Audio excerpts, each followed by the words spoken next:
Creed en sus profetas. Domingo 21 de mayo 2023, Salmos 15. El hombre piadoso. Salmo de David. Oh Señor, ¿quién habitará en tu tabernáculo? ¿Quién residirá en tu santo monte? El que anda en integridad y hace justicia, el que habla verdad en su corazón, el que no calumnia con su lengua, ni hace mal a su prójimo, ni hace agravio a su vecino. Aquel ante cuyos ojos es menospreciado el vil, pero que honra a los que temen al Señor. Aquel que, a pesar de haber jurado en perjuicio suyo, no por eso cambia. Aquel que no presta su dinero con usura, ni contra el inocente acepta soborno. El que hace estas cosas no será movido jamás. El conflicto de los siglos, capítulo 12. La reforma en Francia. Alta protesta de Spira y a la confesión de Augsburgo, que marcaron el triunfo de la reforma en Alemania, siguieron años de conflicto y oscuridad. El protestantismo, debilitado por las divisiones sembradas entre los que lo sostenían y atacado por enemigos poderosos, parecía destinado a ser totalmente destruido. Millares sellaron su testimonio con su sangre. Estalló la guerra civil. La causa protestante fue traicionada por uno de sus principales adherentes. Los más nobles de los príncipes reformados cayeron en manos del emperador y fueron llevados cautivos de pueblo en pueblo. Pero en el momento de su aparente triunfo, el monarca fue castigado por la derrota. Vio que la presa se le escapaba de las manos y al fin tuvo que conceder tolerancia a las doctrinas cuyo aniquilamiento constituyera el gran anhelo de su vida. Había comprometido su reino, sus tesoros y hasta su misma vida en la persecución de la herejía, y ahora veía sus tropas diezmadas, agotados sus tesoros, sus muchos reinos amenazados por las revueltas, y entre tanto seguía cundiendo por todas partes la fe que en vano se había esforzado en suprimir. Carlos V estaba combatiendo contra un poder omnipotente. Dios había dicho, haya luz, pero el emperador había procurado impedir que se desvaneciesen las tinieblas. Sus propósitos fallaron, y en prematura vejez, sintiéndose agotado por tan larga lucha, abdicó el trono y se encerró en un claustro. En Suiza, lo mismo que en Alemania, vinieron días tenebrosos para la reforma. Mientras que muchos cantones aceptaban la fe reformada, otros se aferraban ciega y obstinadamente al credo de Roma. Las persecuciones dirigidas contra los que aceptaban la verdad provocaron finalmente una guerra civil. Zwinglio y muchos de los que se habían unido con él en la reforma sucumbieron en el sangriento campo de Kappel. Ecolampadio, abrumado por estos terribles desastres, murió poco después. Roma parecía triunfar y recuperar en muchos lugares lo que había perdido, pero aquel cuyos consejos son desde el siglo y hasta el siglo, no había abandonado la causa de su pueblo. Su mano le iba a dar libertad. Había levantado en otros países obreros que impulsasen la reforma. En Francia, mucho antes que el nombre de Lutero fuese conocido como el de un reformador, había empezado a amanecer. Uno de los primeros en recibir la luz fue el anciano Lefebvre, un hombre de extensos conocimientos, catedrático de la Universidad de París y sincero y fiel partidario del Papa. En las investigaciones que hizo en la literatura antigua, se despertó su atención por la Biblia e introdujo el estudio de ellas entre sus estudiantes. Lefebvre era entusiasta adorador de los santos y se había consagrado a preparar una historia de estos y de los mártires, como la dan las leyendas de la Iglesia. Era esta una obra magna que requería mucho trabajo, pero ya estaba muy adelantado en ella cuando decidió estudiar la Biblia con el propósito de obtener de ella datos para su libro. En el sagrado libro halló santos, es verdad, pero no como los que figuran en el calendario romano. Un raudal de luz divina penetró en su mente. Perplejo y disgustado abandonó el trabajo que se había impuesto y se consagró a la palabra de Dios. Pronto comenzó a enseñar las preciosas verdades que encontraba en ella. En 1512, antes que Lutero y Zwinglio empezaran la obra de la Reforma, escribía Lefebvre: Dios es el que da, por la fe, la justicia, que por gracia nos justifica para la vida eterna.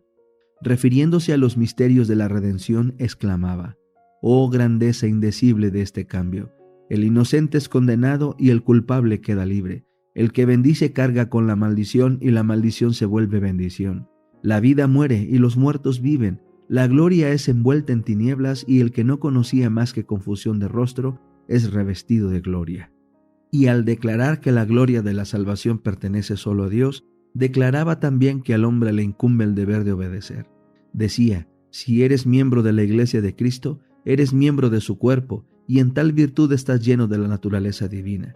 Oh, si los hombres pudiesen penetrar en este conocimiento y darse cuenta de este privilegio, cuán pura, casta y santa no sería su vida, y cuán despreciable no les parecería toda la gloria de este mundo en comparación con la que está dentro de ellos y que el ojo carnal no puede ver.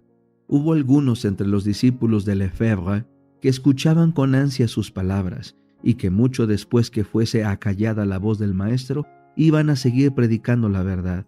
Uno de ellos fue Guillermo Farel.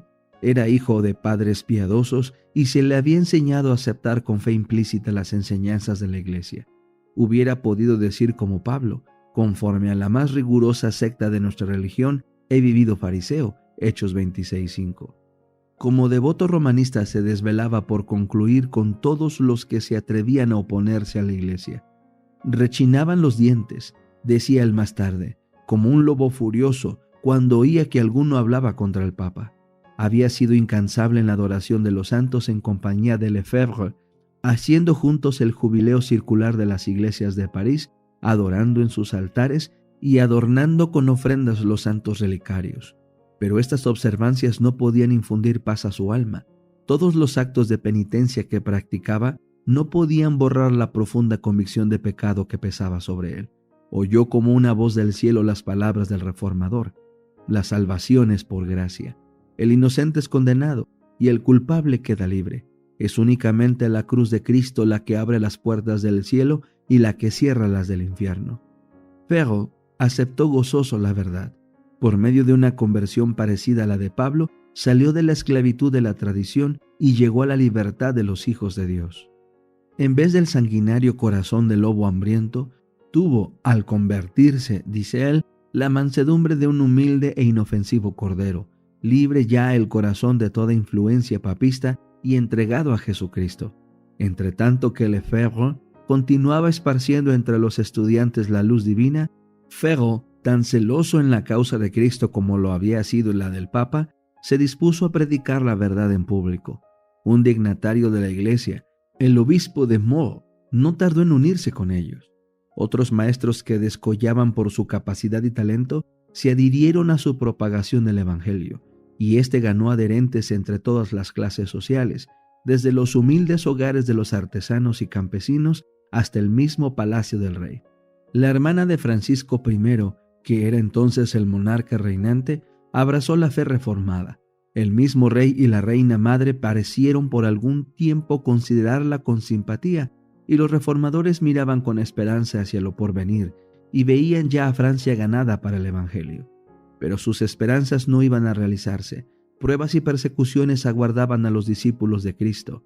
Si bien la misericordia divina se las ocultaba, pues hubo un período de paz muy oportuno para permitirles acopiar fuerzas para hacer frente a las tempestades, y la reforma se extendió con rapidez. El obispo de Meaux trabajó con empeño en su propia diócesis para instruir tanto a los sacerdotes como al pueblo. Los curas inmorales e ignorantes fueron removidos de sus puestos, y en cuanto fue posible se los reemplazó por hombres instruidos y piadosos. El obispo se afanaba porque su pueblo tuviera libre acceso a la palabra de Dios, y esto pronto se verificó. Lefebvre se encargó de traducir al Nuevo Testamento, y al mismo tiempo que la Biblia alemana de Lutero salía de la imprenta de Wittenberg, el Nuevo Testamento francés se publicaba en Meaux. El obispo no omitió esfuerzo ni gasto alguno para hacerlo circular entre sus feligreses, y muy pronto el pueblo de Meaux se vio en posesión de las Santas Escrituras. Así como los viajeros que son atormentados por la sed se regocijaban al llegar a un manantial de agua pura, así recibieron estas almas el mensaje del cielo. Los trabajadores del campo y los artesanos en el taller amenizaban sus trabajos de cada día hablando de las preciosas verdades de la Biblia. De noche, en lugar de reunirse en los despachos de vinos, se congregaban unos en casas de otros para leer la palabra de Dios y unir sus oraciones y alabanzas. Pronto se notó un cambio muy notable en todas estas comunidades. aunque formadas de gente de la clase humilde, dedicada al rudo trabajo y carente de instrucción, se veía en ella el poder de la reforma, y en la vida de todos se notaba el efecto de la gracia divina que dignifica y eleva. Mansos, amantes y fieles resultaban ser como un testimonio vivo de lo que el Evangelio puede efectuar en aquellos que lo reciben con sinceridad de corazón. La luz derramada en Mo iba a extenderse más lejos. Cada día aumentaba el número de los convertidos. El rey contuvo por algún tiempo la ira del clero, porque despreciaba el estrecho fanatismo de los frailes. Pero al fin, los jefes papales lograron prevalecer. Se levantó la hoguera. Al obispo de Mo le obligaron a elegir entre ella y la retractación, y optó por el camino más fácil. Pero a pesar de su caída, el rebaño de este débil pastor se mantuvo firme. Muchos dieron testimonio de la verdad entre las llamas. Con su valor y fidelidad en la hoguera, estos humildes cristianos hablaron a millares de personas que en días de paz no hubieran oído jamás el testimonio de ellos.